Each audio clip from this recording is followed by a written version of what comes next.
ఇప్పుడున్నటువంటి యవ్వన సమాజాన్ని గనక మీరు పరిశీలనగా గమనించగలిగితే మద్యపానము, గంజాయి ఎక్కువగా మత్తు పదార్థాలకు బానిసలుగా గంజాయి ఏలుబడి చేస్తుంది, మద్యం ఏలుబడి చేస్తుంది, మత్తు బిళ్ళలు టాబ్లెట్లు ఏలుబడి చేస్తూ ఉన్నాయి ఈరోజు యవ్వన సమాజం మీద. ఆ కోవకు చెందిన వాడినే, వాటిల్లో నుంచి బయటకు వచ్చిన వాడినే.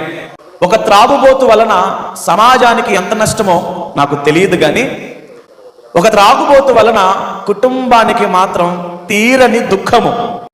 ఒక ఇంటిలో యజమానుడు త్రాగుబోతైతే, ఇంటి పెద్ద కొడుకు త్రాగుబోతైతే, ఇంటిలో మగపిల్లలు వ్యసనపరులైతే, ఇంటి బాధ్యత భుజాన వేసుకుని కుటుంబాన్ని నడిపించాలి అన్న ఆలోచన మరిచిపోయి వ్యసనపరులుగా మారిపోయినటువంటి పురుషుల వల్ల కుటుంబం తీరని దుఃఖము, భయంకరమైన వేదన, బాధ.